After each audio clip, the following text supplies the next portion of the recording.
March 1972.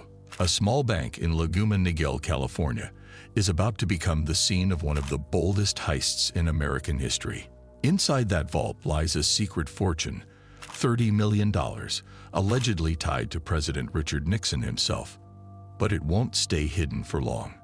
Ángel Dincio, one of the most skilled bank burglars in the country, has just been tipped off by none other than Jimmy Hoffa.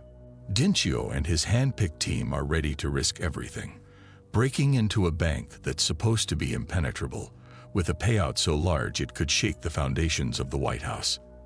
This is no ordinary heist. It's a plan to steal the president's hidden cash. And what they don't know yet is that the FBI will soon unleash one of the biggest manhunts since JFK's assassination to hunt them down. This is the story of Ángel Dincio and the United California Bank heist, the robbery that pushed the FBI to its limits.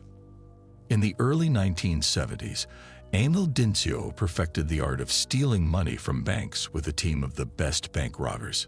Born into a poor family in Youngstown, Ohio, Ángel Dincio had always wanted to climb out of poverty. In his efforts to become rich, Dincio didn't care about the methods he was adopting to make money. Soon he earned a reputation as an expert bank burglar in his hometown's criminal underworld because of his smart and fearless attitude. On a fine day in 1972, Ángel Dincio got a hot tip about a bank in California through his underworld connection. The tipster was none other than Jimmy Hoffa, one of the notorious mobsters in the United States at the time. He was the president of the International Brotherhood of Teamsters, or IBT, a labor union in the United States and Canada. Hoffa's associate, who had connections with the Cleveland mob, told Ángel Dincio that a safe deposit box in the United California Bank in Laguna Niguel had a staggering $30 million hidden in it. Dincio knew if he successfully pulled off this robbery, it would be a score of a lifetime for him and his team. Before moving further, one question that arises here is, why would a small California bank that rarely had over $100 in cash on hand have over $30 million sitting in a safe deposit box? The answer to this question lived just 15 miles south of Laguna Niguel, San Clemente. The place was the personal residence of then-President Richard Nixon and was also called the Western White House. According to the information revealed by the FBI later, the money in the United California Bank in Laguna Niguel belonged to the President of the United States. Nixon was running a costly presidential campaign at the beginning of 1972 and needed as much campaign funding as possible to win the presidential race. A huge amount of dirty money from different donors was contributed to help Nixon in his campaign. President Nixon allegedly took the extorted campaign contributions from donors and hid them in different places, and one of those places happened to be the United California Bank, Laguna Niguel. Jimmy Hoffa was alleged to be Richard Nixon's one of the top donors and had contributed $3 million to his campaign. Before the elections, Hoffa was jailed for his illegal activities. He wanted a pardon from the president in exchange for his union endorsing Nixon for the presidential elections. While President Nixon commuted Jimmy Hoffa's sentence, he made it impossible for the mobster to be Teamsters president ever again.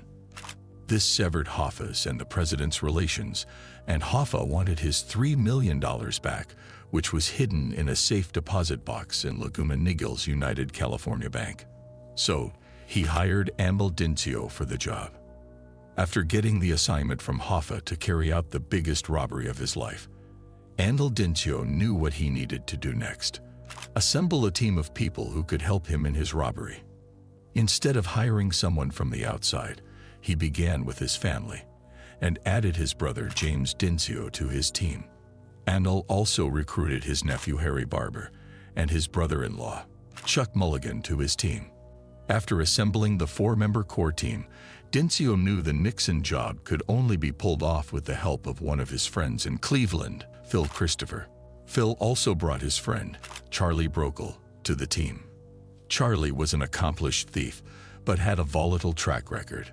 When his dream team was assembled, Ángel Dincio told them about the bank they were going to rob. But there was one thing that he hid from them. The money they were planning to steal allegedly belonged to the President of the United States.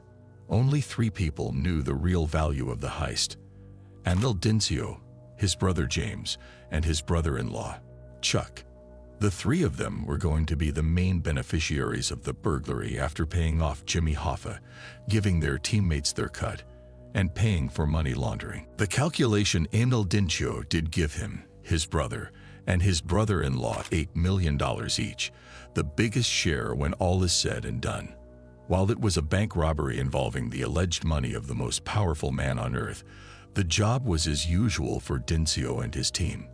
Every single member of the crew had years of experience under their belt and knew exactly how they were going to go about their business during the robbery that would make them rich overnight. From torches to wiring to explosives, Dincio and his team knew exactly what they needed to break into the bank's vault. But there was one thing even more important than having the right tools: transporting them to Laguna Niguel, California. For that, Dincio used his girlfriend, who took the equipment to California, while Dincio and his team took a flight to Los Angeles. Upon arriving in Los Angeles, the next task was to set up a heist headquarters that would catch the attention of law enforcement authorities. They rented a condo on a golf course located around half a mile from the United California Bank. The special thing about this condo was that the roof of the bank was visible from there. After getting the perfect location to set up their headquarters for the heist, Dincio and his team began the final preparations. They needed a transportation vehicle, so Dincio bought a 1962 Oldsmobile. The main reason behind choosing this car was its huge trunk, which Dincio thought would help them to carry the equipment to the bank and then carry the money after they were done robbing. Moreover, the car was registered against a bogus name, so even if someone traced it later, they wouldn't be able to link it to Dincio and his team. The bank robbers spent a few $1,000s to prepare for the heist, but they knew they were going to get a lot more money than that in return if their plan was successful. A week before the heist, the group monitored each and every movement around the bank. This included when the bank opened and closed, who walked in and out of it, and how busy the area was during peak hours. One thing that caught the attention of Dincio and his crew was that no police car ever drove by the bank, ever. This meant they had a good and safe escape route after they were done robbing the bank. The bank was defenseless, and the only defense mechanism that the bank had in place was an audible alarm hanging outside, but Dincio knew exactly how to stop it from working. Since the United California Bank was part of a strip mall, the group needed to consider a number of different factors if they wanted to get in and out of it safely. The trickiest variable in the heist was the building surrounding the bank. Dincio knew that after disabling the alarm, they would need to drill a hole in the roof of the bank and explode through the reinforced concrete before they could enter the locked safe deposit boxes. This all had to be done without alerting anybody in or around the bank. It was a tough task, but Dincio knew that his team was well equipped to carry it out. After planning for months, it was time for Dincio to pull off the heist of his lifetime at the Laguna Niguel branch of the United California Bank. And Dincio had only one target in mind: President Richard Nixon's alleged slush fund valued at $30 million. The crew even had a police scanner set up outside so they could be informed if any police approached the area. Dincio and his team stole a ladder from a nearby church and started climbing up the roof of the bank. According to the plan, James and Emil went to the roof while Phil Christopher stood guard outside with a shotgun. The rest of the crew members started to fill burlap bags with dirt from the garden to use as a muffle the sound of the explosion. When all the tools were on the roof of the bank, Dincio started working on the first task at hand: disabling the bank's alarm system. To do that, they sprayed liquid styrofoam into the alarm so that when it hardened, the clapper inside the alarm couldn't clap. Now they moved to job number 2. Make a hole in the roof and get into the vault. They cut a hole right above the door of the vault. The team put tools and sandbags on top of the vault. After the hole was complete, Dincio and his team quietly made their way to the roof of the vault and focused on the next task: disabling the interior alarms of the bank. It didn't take Dincio to disable the interior alarm, and he could now focus on the ultimate prize of $30 million. Dincio knew the vulnerable part of the vault was its roof, so his team started drilling holes through it. They drilled a total of 6 holes and placed dynamite in each of them. To stifle the sound of the explosion, Dincio and his team put sandbags on top of the dynamites. 60% of the dynamite was filled with nitroglycerin, but there was one problem. It was highly unstable, and there was no guarantee that the dynamites would explode. But it was Dincio and the team's lucky day, and the dynamite exploded. As for the movements around the bank, no one noticed the sound of the explosion, which was a good sign for the burglars. After cutting the rebars with an acetylene torch, the crew finally had access to the safe deposit boxes in the vault. But the job wasn't done yet. They still needed to find a way to get into the safe deposit boxes. For that, Dincio and his team used a hammer with a spiked end. Soon, the boxes started opening one after another. But Dincio wasn't opening boxes randomly. He knew exactly which boxes to open because he had already been given information about the box numbers to target. And one of those boxes belonged to President Richard Nixon. It was the first box Dincio opened, and he could see $100 bills stacked from front to back. But this box only had $2 million in it. So he had his team open another safe deposit box, which also belonged to Nixon. And his eyes lit up when he saw millions of dollars in there. At this point, Dincio and his team were running into a problem.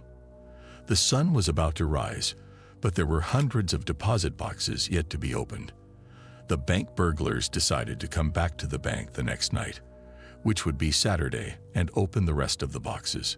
To temporarily close the bank's roof to avoid suspicion, Dincio covered the hole with a cut piece of plywood and lined it up with tar. They spent the Saturday afternoon watching the roof from their condo to make sure no one had noticed the robbery at the bank. Dincio knew if he wanted to open all the safe deposit boxes in the vault, he needed more manpower. So he brought the men on outside duty from the previous night to inside the vault. Things were going smoothly as Dincio and his team were plundering the vault, but then something unexpected happened. Chuck Mulligan, who was outside looking for activity around the bank area, radioed his colleagues inside the vault and informed them that a car was pulling up in front of the car. It was the cleaning crew who made an unscheduled stop at the bank. Lucky for Dincio and his team, the janitors didn't know they were inside the vault. So all the robbers needed to do was sit still in there without making any noise. In the early hours of Monday morning, after emptying 458 of the 500 safe deposit boxes, Dincio and his team were ready to exit the vault. But there was one last thing Dincio had in mind. He hit the vault door to damage the time clocks in there and locked the door so the bank could not get it open. When the bank found out that the vault had been broken into and the belongings in the safe deposit boxes were stolen, it immediately called the police.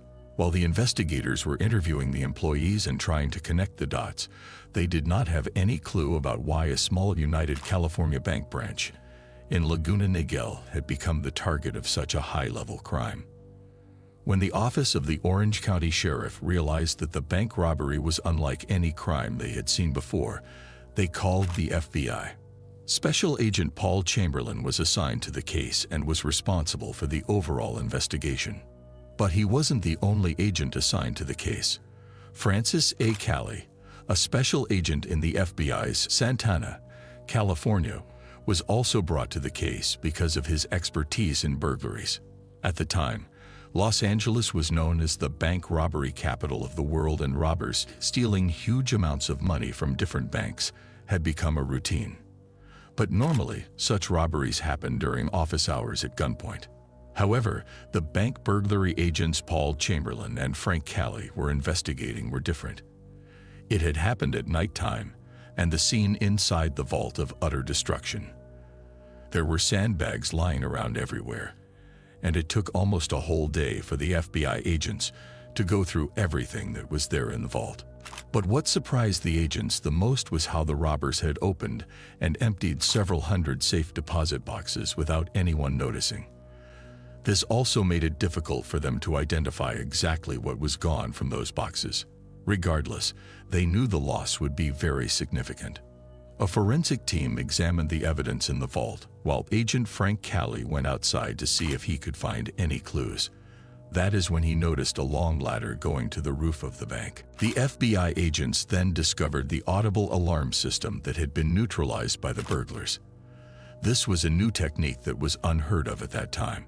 The pattern of the robbery was new and very different from the criminal activities the FBI agents were used to investigating in Los Angeles.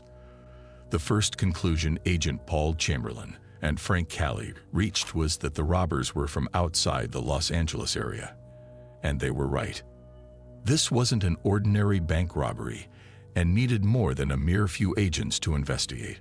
So the Federal Bureau of Investigation assigned a staggering 125 agents to the case, making it one of the most investigated cases in the history of the FBI. While the FBI began its investigation of a marvelous bank robbery, Anil Dincio and his team started the meticulous process of covering their tracks to avoid getting caught by the U.S. law enforcement authorities. From cleaning the windows to doors, floors, and even the ceiling, the bank burglars were extremely careful to make sure they didn't leave any traces behind in the condo they were living in. Dincio and his team left the condo 36 hours after pulling off the heist. After leaving Laguna Niguel, when it came to calculating the exact amount the robbers had stolen from the United California Bank, it wasn't $30 million, rather they had $12,800,000 with them. Out of this, $12 million allegedly belonged to President Nixon, and the remaining $800,000 were stolen from the other safe deposit boxes in the vault. Dincio took most of the stolen money to Las Vegas to launder it using Jimmy Hoffa's connections in the underworld. In the 1960s and 1970s, criminals washed their dirty money in Las Vegas, which had made it the hub for money laundering. The process of converting dirty money into clean money was simple. The money was converted to chips, and then the criminals would gamble away the agreed cut to the casino and convert the remaining chips back into clean cash.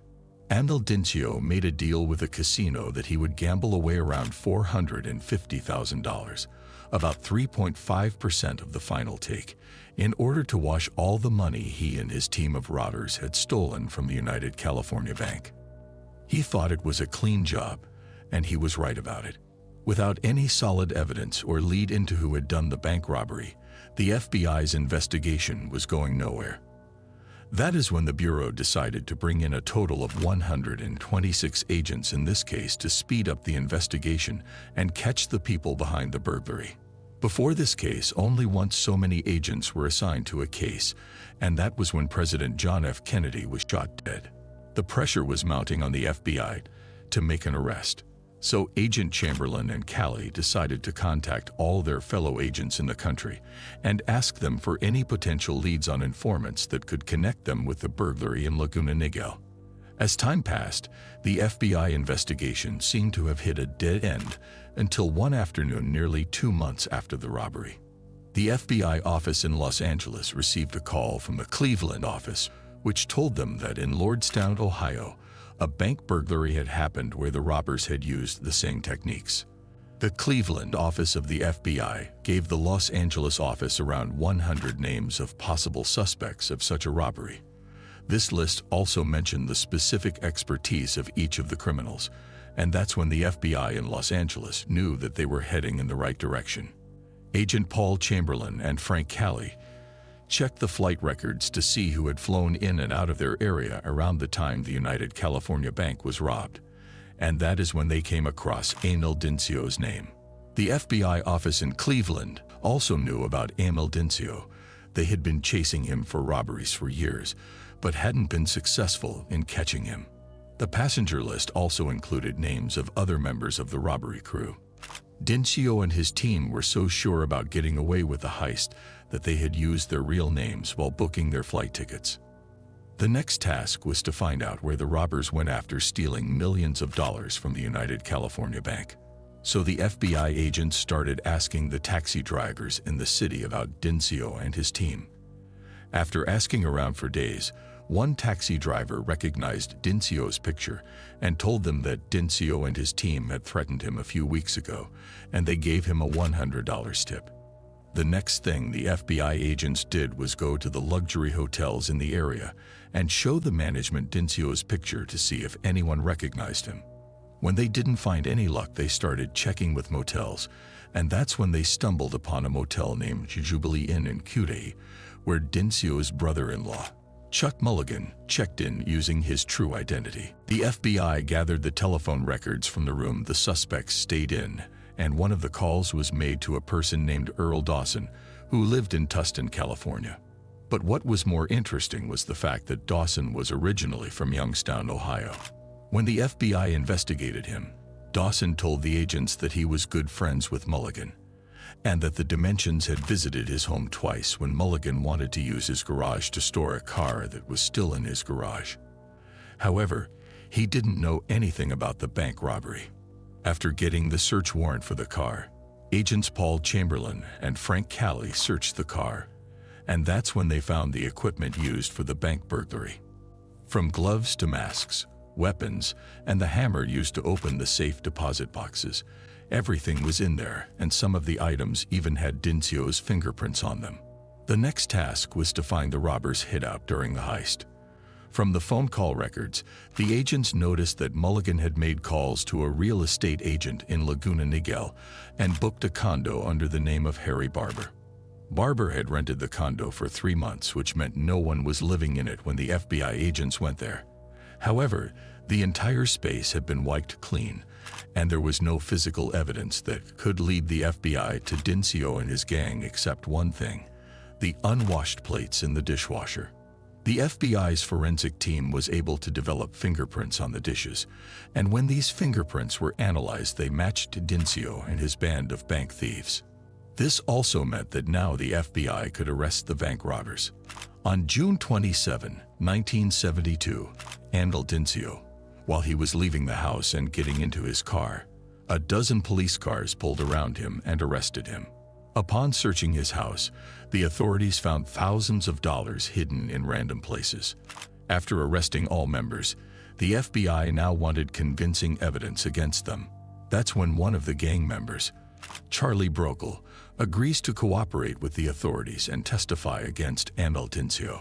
For robbing the United California Bank in Laguna Niguel, James Dincio received 15 years behind bars, whereas Emil, Chuck, and Barber were each sentenced to 20 years imprisonment.